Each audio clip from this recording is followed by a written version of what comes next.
Tanda ko pa nung panahon ng tagtoy.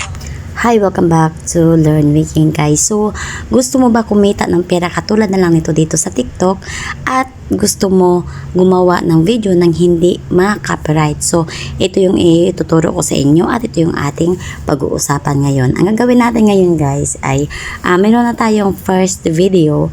Ayan, check nyo po sa ating playlist sa TikTok guys, no? Kung paano gumawa ng video sa TikTok or paano kumuha ng picture sa TikTok, no? So, gamit ang picture guys, maaari tayo kumita dito sa TikTok shop. Ayan. So, paano natin to i-edit? Ayan. Umpisahan natin sa ating CapCut. Ayan. So, dito sa ating gallery guys, meron na tayong na-edit. So, katulad ng ating first tutorial, no? Ayan, check nyo lang kung paano ko ginawa. Next step natin na gagawin guys, ay papasok tayo sa ating CapCut. Gamit ang CapCut guys, ay gagawa tayo ng video. Okay? Okay, so pagkapasok natin dito sa CapCut guys, tap natin yung new project.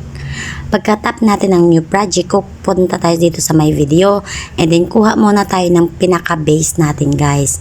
Ayan, so maaari kayo mag-video by your own, itapat nyo lang sa wall, halaman, or kahit na sa anong bagay kung saan kayo comfortable.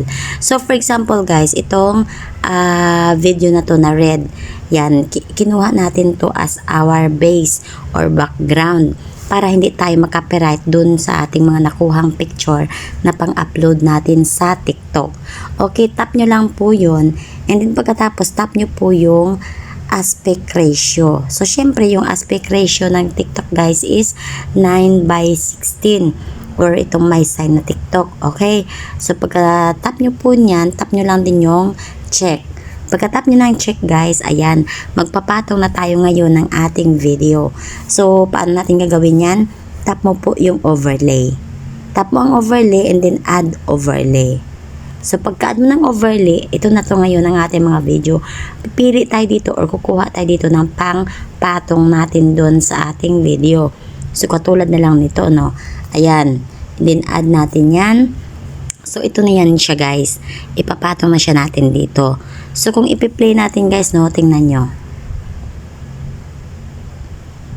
Ayan, may transition na siya. Ayan, naka-ano na siya na guys, no, nakat na rin natin or malinis na siya, ano. So, kaya dun sa ating first tutorial, tinuro ko sa inyo kung ano yung step by step natin gagawin para hindi po tayo mahihirapan. So, pag napatong nyo na yan guys, no, ayan, i-adjust nyo lang kung saan yung banda sa baba or sa taas or pwede nyo namang dublihin. Ayan. So, ilalagay nyo yan sa taas and then, ang gagawin nyo, baka kayo dito ulit, i-hub nyo lang ng inyong, i-hover or galawin nyo lang yung inyong screen ng inyong finger, no? Pa left, pa right, yan. So, kung gusto nyong dalawahin natin yung video or yung ating overlay, tap natin ulit yung add overlay. So, pagka-add, tap natin ulit yung video na inedit natin, no?